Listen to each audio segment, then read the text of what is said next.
इथे गोहीरला येऊन भरपूर आनंद झाला आणि तुमच्यातला जो उत्साह आहे ते बघून मला एक समाधान मिळालं.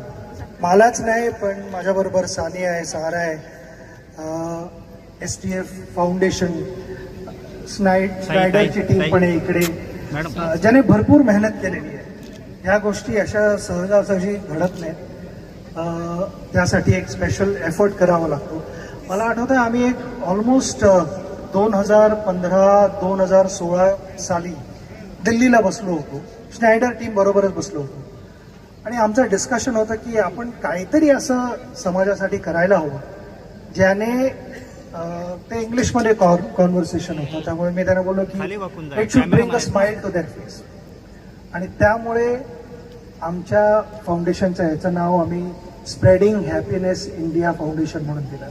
कारण आम्ही सगळ्यांना एक असा तो क्षण देत होतो ज्याने त्यांच्या चेहऱ्यावरती स्माईल येईल, म्हणून स्प्रेडिंग हॅपीनेस हे सचिन तेंडुलकर फाउंडेशनची टीम आणि स्नायडर इलेक्ट्रिकची टीम एकत्र येऊन केलेलं आहे.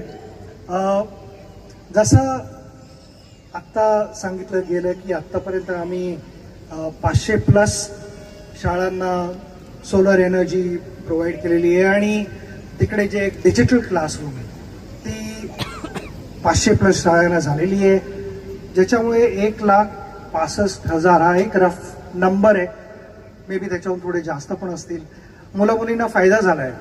आणि हे लहान लहान गावात जाऊन केलेलं आहे.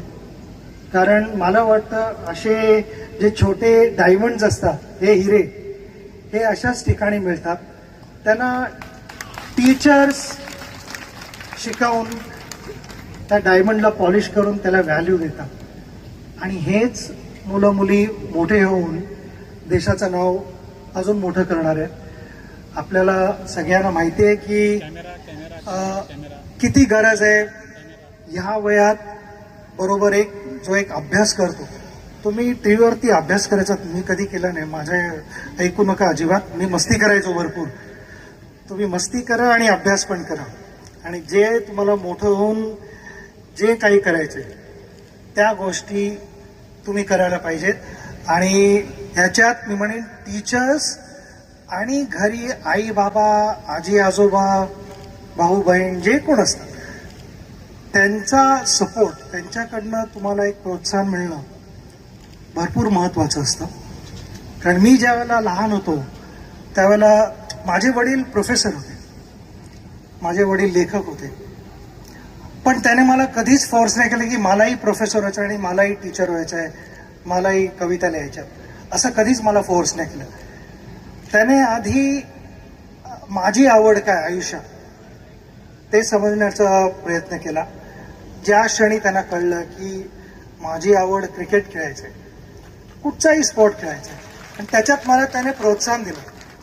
ज्या गोष्टीची गरज होती त्या गोष्टी त्याने मला द्यायचा पूर्ण प्रयत्न केला. तर मी इथे आई वडिलांना ह्यांच्या तेच सांगेन की त्यांना प्रोत्साहन द्या आणि ते नक्की तुमचं नाव वर आणतील. कारण मोठ्या गोष्टींची सुरुवात अशाच ठिकाणी होते जिकडे आपल्याला सुरुवातीला वाटतं की ठीक आहे चालून जाईल, पण हळूहळू ती प्रगती होत जाते आयुष्यात आणि नंतर आपण म्हणतो की वा काय छान काम करून दाखवलंय. आणि मला पूर्ण खात्री आहे की ह्या गावात नाही, आपल्या नुसतं मुंबई महाराष्ट्राचंच नाव नाही पण आपल्या देशाचं नाव जगभर जाईल ही मी प्रार्थना करतो. कारण ह्या गोष्टी ज्या आता आमच्या फाउंडेशनने, आमच्या टीमने एकत्र येऊन केल्यात, BIF कडनं पण जो सपोर्ट मिळालेला आहे आणि जो गायडन्स मिळालेला आहे, आय थिंक आम्ही असं क्रिकेटच्या भाषेमध्ये म्हणू शकतो की आम्ही पहिली इनिंग खेळून झालेली आहे, आता दुसरी इनिंग खेळायची तर ती तुम्ही खेळायचे. या गोष्टी आहेत, पण ह्या गोष्टीचा नीट वापर करणं, त्याला जपणं, त्याची पण व्हॅल्यू करणं हे तुमच्या हातात आहे. मला हे सरपंचांकडनं ऐकून फार आनंद झाला की सगळे एकत्र मिळून काम करत आहेत. इथे भांडाभांडी असायला नाही पाहिजे, ही एक टीम आहे. आपण आपली मतं कधी कधी वेगळी असू शकतात, पण आपण म्हणतो की आपलं जे डेस्टिनेशन असतं, एक गोल असतो, तो एक असायला पाहिजे. जसं आमच्या इंडियन क्रिकेट टीममध्ये पण आम्ही भारताच्या वेगवेगळ्या भागातून येतो, मतं वेगवेगळी असतात, पण आमचा गोल एक असतो की मॅच जिंकायचे. तर सगळ्यांना तिकडे पोचायचं असतं, वेगवेगळा रस्ता घेऊन आम्ही तिकडे जातो. काही बॅट्समन असतात जे जास्त अटॅकिंग खेळतात, काही बॅट्समन डिफेन्सिव्ह खेळतात, काही बॉलर असतात ते अटॅकिंग बॉलिंग टाकतात, पण शेवटी सगळे एकत्र येऊन मॅच जिंकायचा प्रयत्न करतात. तर ह्या गावातही मी तेच म्हणेन की तुम्ही सगळे एकत्र या. मी आत्ता जे तुमच्यात जी एक युनिटी बघितली ही अशीच राहून दे. आणि देवाकडे माझी प्रार्थना आहे की तुमच्यावरती त्याचा आशीर्वाद असो आणि ह्या गावाला ज्या गोष्टीची गरज आहे ती आम्ही नक्की तुम्हाला पुरवण्याचा प्रयत्न करू. आत्ता माहिती आहे की एक छोट्या छोट्या आम्ही स्टेप्स घेतलेल्या आहेत, पण अजून बऱ्याच मोठ्या गोष्टी व्हायच्यात. हे 12वं विलेज आहे जे आम्ही असं अडॉप्ट केलेलं आहे. आम्ही खुश आहोत पण सॅटिस्फाईड नाही आहोत. आम्ही जसं ड्रेसिंग रूममध्ये म्हणतो की किती स्कोअर झाला तरी आम्ही म्हणतो की डबल करूया, अजून जास्त करूया, अजून जास्त करूया. तसं ह्या इथे मी तेच म्हणेन की किती प्रगती झाली तरी खुश व्हा. तुम्ही सॅटिस्फाईड असाल तर मग तिकडे प्रगती थांबते व्हायची.